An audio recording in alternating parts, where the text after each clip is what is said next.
Continuando sobre Espiritismo, agora na parte 2. Conceitos. Fluido vital. O princípio vital é o princípio da vida material e orgânica, que é comum a todos os seres vivos e se encontra num fluido especial, universalmente espalhado, do qual cada ser absorve e assimila uma parte durante a vida, como vemos os corpos inertes absorverem a luz. Pode ser também designado por fluido magnético, fluido nervoso, etc. Alma vital, para designar o princípio da vida material, comum a todos os seres orgânicos, plantas, animais e homens. Alma intelectual, para o princípio da inteligência, própria dos animais e do homem. E alma espírita, para o princípio da nossa individualidade após a morte, pertencente apenas ao homem. Base da doutrina espírita. Está nos 5 princípios fundamentais. Existência de Deus. Deus é a inteligência suprema, causa primária de todas as coisas, onipotente, soberanamente justo e bom.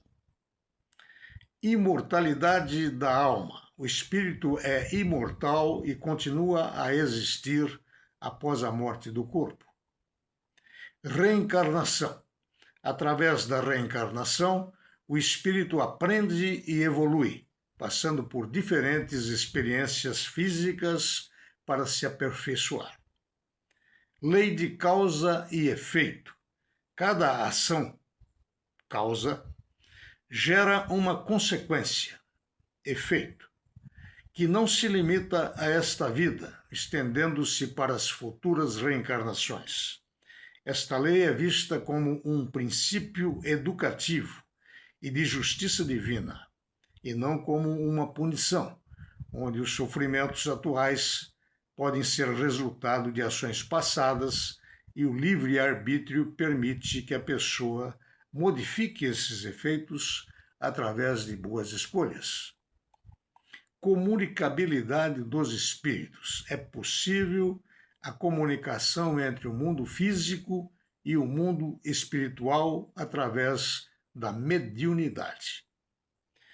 Pontos-chave sobre a visão espírita da Bíblia. O Espiritismo não adota a Bíblia como sua única regra de fé e prática, mas a considera um livro valioso que contém verdades importantes e numerosos exemplos de fenômenos mediúnicos. A doutrina espírita realiza uma interpretação racional e contextualizada dos textos bíblicos, separando o que considera divino do que é humano e rejeita a leitura literal e dogmática. Considera-a uma fonte de ensinamentos morais.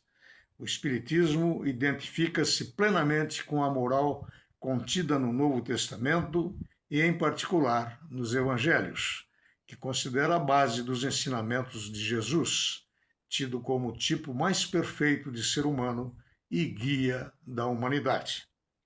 Vê a Bíblia como um registro histórico de comunicações entre o mundo espiritual e físico, contendo muitos relatos de fenômenos mediúnicos no Antigo e no Novo Testamento, que serviriam como testemunho da verdade espírita na Antiguidade. Revelação divina. Considera que a revelação divina ocorreu em 3 etapas: com Moisés, o Decálogo, com Jesus, a lei do amor, e finalmente com a doutrina espírita, que viria trazer um entendimento mais aprofundado dos ensinamentos anteriores.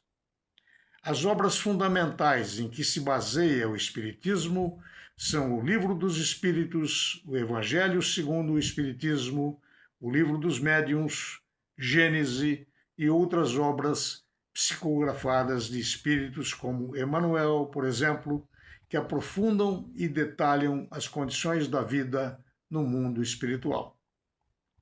Diferenças doutrinárias.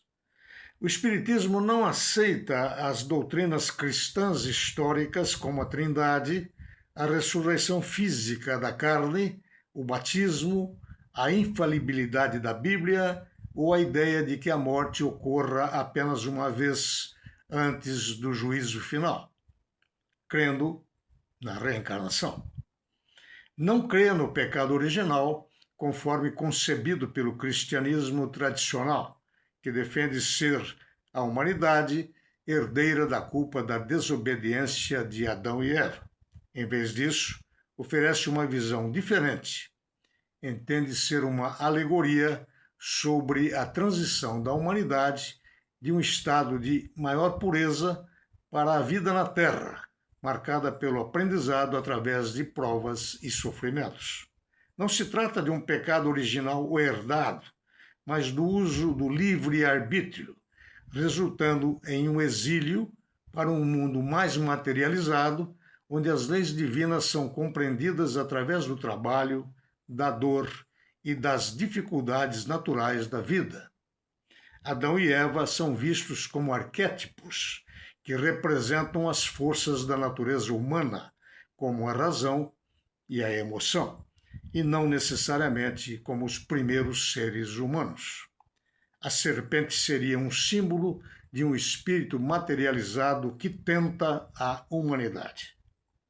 A narrativa simboliza o momento em que os espíritos mais ditosos, que viviam em um mundo menos material, foram exilados e passaram a encarnar na Terra, onde a existência física exige mais esforço e trabalho, entendendo que sem resistência não há evolução. Livre-arbítrio e consequências. A desobediência foi um ato de livre-arbítrio, o uso da liberdade que Deus concedeu ao homem, que marcou o início da jornada humana na Terra. Cada pessoa é responsável por seus próprios atos e imperfeições. As dificuldades e tendências que um indivíduo enfrenta são consequência de suas próprias ações e escolhas em existências passadas, reencarnações, regidas pela lei de causa e efeito.